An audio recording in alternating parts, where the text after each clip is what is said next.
बड़ा इंपॉर्टेंट हमारे पास आखिरी टॉपिक बच जाता है कि कॉम्प्लिकेशंस ऑफ निमोनिया क्या है। मतलब अगर निमोनिया को प्रॉपर इलाज ना किया जाए तो उसकी वजह से और क्या क्या मसले पैदा हो सकते हैं।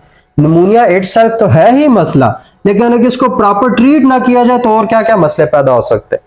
ठीक है, तो अगर निमोनिया को प्रॉपर ट्रीट ना किया जाए तो निमोनिया बहुत ज्यादा फैटल हो जाता है, बहुत ज्यादा मोहलिक हो जाता है, मार देने वाली बीमारी ये बन जाती है, जानलेवा बीमारी ये बन जाती है, क्योंकि इस निमोनिया की वजह से और कई कॉम्प्लिकेशंस पैदा हो सकती है, जैसा कि ARDS है। क्या है हमारे पास?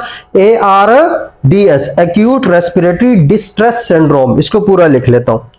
क्या है हमारे पास? ARDS, एक्यूट रेस्पिरेटरी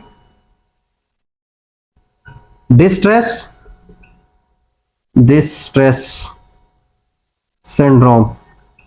अब ये एक बीमारी है। इस बीमारी में बेसिकली होता क्या है कि हमारे जो एल्वोलाई है उन एल्वोलाई में पस जमा हो जाती है, उसमें पीप जमा हो जाती है, और उस पीप के जमा होने की वजह से उन एल्वोलाई के थ्रू ऑक्सीजन ट्रांसपोर्ट नहीं कर पाती। तो फिर जैसे जैसे ही एल्वोलाई में पीप बढ़ना शुरू हो जाती है, हमें ऑक्सीजन की कमी होना शुरू हो जाती है, शॉर्टनेस ऑफ ब्रेथ होना शुरू हो जाती है। हमारे जो ऑर्गन्स हैं उनको अगर प्रॉपर ऑक्सीजन ना मिलना शुरू कर दे तो उसके वजह से ऑर्गन फेलियर वगैरह भी हो सकता है, हमारे पूरे गुर्दे खराब हो सकते हैं, हमारे पूरे लंग्स फेफड़े खराब हो सकते हैं, पूरे एक लोब खराब हो सकते हैं, या कोई और ऑर्गन खराब हो सकते हैं, just due to ARDS, acute respiratory distress syndrome.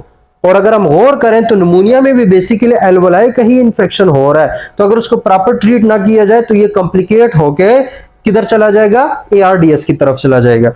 तो उसके बाद प्लूरल इफ्यूजन हो सकती है। प्लूरल इफ्यूजन क्या है कि हमारे जो फेफड़े हैं, इन फेफड़ों के बाहर एक क्या होती है हमारे पास? प्लूरल मेम्ब्रेन होती है। ये जो प्लूरल कैविटी है, सबसे पहले स्किन है, उसके नीचे प्लूरल मेम्ब्रेन्स है, उसके नीचे लंग्स होते हैं। तो ये जो दो प्लूरल मेम्ब्रेन्स है, आउटर और इनर, इनके दरमियान प्लूरल फ्लूइड होता है। ये फ्लूइड जो है ये बड़ा इंपॉर्टेंट फ्लूइड होता है कि इसकी वजह से हमारे फेफड़े प्रॉपर रिलैक्स भी करते हैं, कॉन्ट्रैक्ट भी करते हैं, उनको प्रॉपर स्पेस भी मिल रही होती है। फिर अगर कोई झटका वगैरह लगता है तो वो ज्यादातर वो फ्लूइड की वजह से उसको एब्जॉर्ब कर दिया जाता है, उस शॉक को, और हमारे फेफड़े जो है वो इंटैक्ट रहते हैं, वो हमारे पास प्रोटेक्टिव रहते हैं। तो अगर वो उस फ्लूइड में, मतलब वो फ्लूइड हद से ज्यादा हो जाए, वो जो हमारे पास देखें इधर, ये हमारे पास लंग्स थे, ठीक है, लंग्स है, इसके बाहर हमारे पास प्लूरल मेम्ब्रेन है, और इनके बीच हमारे पास क्या है? प्लूरल फ्लूइड है। तो अगर ये प्लूरल फ्लूइड हद से ज्यादा होना शुरू हो जाए तो क्या होगा? तो भी हमारे जो लंग्स हैं वो प्रॉपर ना रिलैक्स कर पाएंगे, ना कॉन्ट्रैक्ट कर पाएंगे, और हमें सांस का मसला होगा।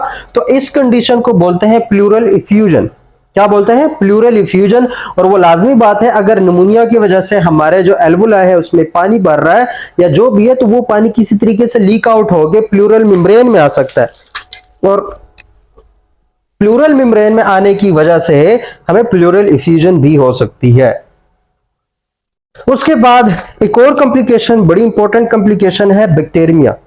अब ये जो बैक्टीरिया है ये क्या है? बैक्टीरिया का मतलब होता है कि जब कोई इन्फेक्शियस बैक्टीरिया उस इन्फेक्शन वाली जगह से निकलकर हमारे ब्लड स्ट्रीम में, हमारे खून में शामिल हो जाए, तो फिर वो खून के जरिए पूरी बॉडी में फैल जाता है, वो वहां से निकलकर कई जगहों पे हमारे पास इन्फेक्शन कॉज कर सकता है। तो इस प्रोसेस को बोलते हैं बैक्टीरिया। इसको क्या बोलते हैं कि जब कोई पैथोजन हमारे ब्लड में हो तो वो हमारे पास क्या है?